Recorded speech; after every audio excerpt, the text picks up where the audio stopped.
نماز کے بغیر جو اپنی زندگی گزارتے ہیں ان کی زندگی میں سوائے ٹینشن اور دکھ کے اور ہو کیا سکتا ہے؟ خشوع کے ساتھ نماز کرنا سیکھو. نماز پڑھنے کے بعد آپ ہلکے پھلکے پاؤ گے اپنے آپ کو. رقت کے ساتھ اللہ کے حضور گڑ گڑاتے ہوئے سجدے کرو, اس کا اپنا سرور پاؤ گے. اللہ اکبر. لیکن ایک بندہ کہے کہ جناب میں نماز پڑھتا ہوں لیکن ایسی کیفیت تو پیدا نہیں ہوتی, تو شیطان اس کو کہتا ہے کیا فائدہ ایسی نماز پڑھنے کا؟ لوگ بھی کہتے ہیں فلاں بندے سے یہ جرم بھی سرزد ہوتا ہے, نماز بھی پڑھتا ہے, اس کی نماز کو مورد الزام بناتے ہیں. تو بندہ بھی کہتا ہے چھوڑے, نماز نے مجھے کیا فائدہ دیا.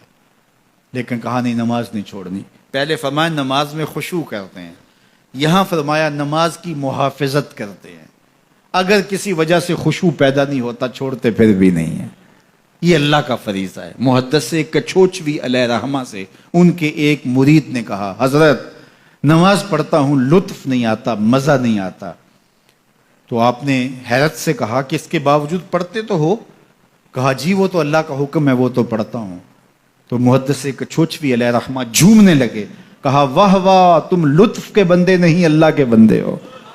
تمہیں سرور نہیں آتا پھر بھی پڑھتے ہو, اس کا مطلب ہے تم سرور کے لیے, مزے کے لیے, لطف کے لیے نہیں پڑھتے, تم تو اللہ کے لیے پڑھتے ہو. اللہ اکبر. تو بندہ سرور نہیں بھی آ رہا پھر بھی اپنے آپ کو کھینچ کے لا رہا ہے مسجد کے اندر.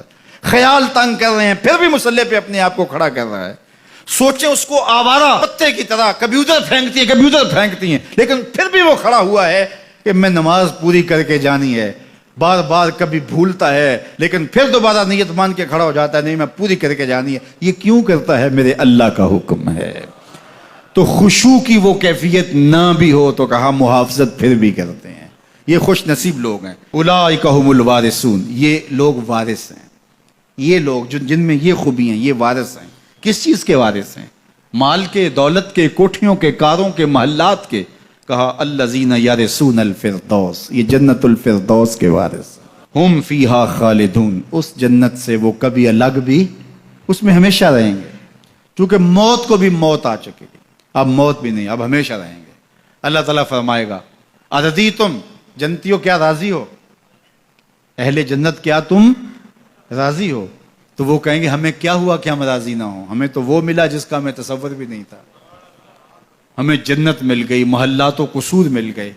جو سب سے آخر میں جنت میں جائے گا, سب سے آخر میں, جس کو ہماری پنجابی میں پھاڑا کہتے ہیں, سب سے آخر میں, اس کو جنت میں کتنی جگہ ملے گی؟ جو بندہ سب سے آخر میں آتا ہے اس کو دھوپ میں جگہ ملتی ہے, جو اس سے تھوڑا سا پہلے آ گیا اس کو برآمدے میں ملی, جو اس سے پہلے آیا اس کو اندر جگہ ملی. ایسے ہی ہوتا ہے. تو جو سب سے آخر میں جائے گا جنت میں تو وہ سب سے بڑا گنہگار ہوگا, اور جہنم کے رگڑے سہ سہ کے وہ جہنم سے نکلے گا سب سے آخر میں. بخاری شریف میں تذکرہ موجود ہے. اللہ کے حضور حاضر ہوگا اور اللہ اس بندے کو کہے گا بتا کیا چاہیے؟ وہ کہے گا مالک مجھے یہ چاہیے. اللہ فرمائے گا لک ما تمنیت, جو تو نے آرزو کی جات سب کچھ میں نے تیری جھولی میں ڈال دیا, اب جنت میں چلا جائے گا. اب اس کو تو یہ ہوگا سایہ دیوار میں جگہ مل جائے تو غنیمت ہے, جنت کے کسی درخت کے نیچے جھونپڑا لگا لوں تو کافی ہے, چلو کوئی 2 مرلے کا 3 مرلے کا کٹھیا بھی مل جائے تو کافی ہے. اس کے لیے تو اتنا ہی کافی کہ جہنم سے نکل گیا. لیکن اس کو کہا جائے گا جا جنت میں چلا جا, اور تیرے لیے جنت میں دنیا سے 10 گنا جگہ ہے. دنیا سے, بخاری کی روایت, 10 گنا جگہ. یہ 7 بر اعظم پہ پھیلا ہوا جہاں, اور اس کو 10 سے ضرب دیں, اتنی جگہ اس کی ہے جو سب سے آخر میں جائے گا. جب اللہ یہ فرمائے گا تو وہ کہے گا اتسخر وانت الملک, میرے رب تو مجھے رب ہو کے مذاق کر رہا ہے, مالک ہو کے مجھ سے مذاق کر رہا ہے, بادشاہ ہو کے مجھ سے مذاق کر رہا ہے. اس کو لگے گا ہی نہیں کہ مجھ کو, میں ساری زندگی پاپ کرنے والا لیکن ایمان کا چراغاں تو اندر تھا. اللہ اکبر. آج نکلے گا تو جنت میں سب سے آخر جانے والے شخص کو کتنی جگہ ملے گی؟ دنیا سے 10 گنا جگہ دنیا سے سب سے آخری شخص کو, پھاٹے شخص کو ملے گی. پھر بلال حبشی کی جاگیروں کا عالم کیا ہوگا, ابو بکر عمر کی جاگیروں کا عالم کیا ہوگا, بابا فرید گنج شکر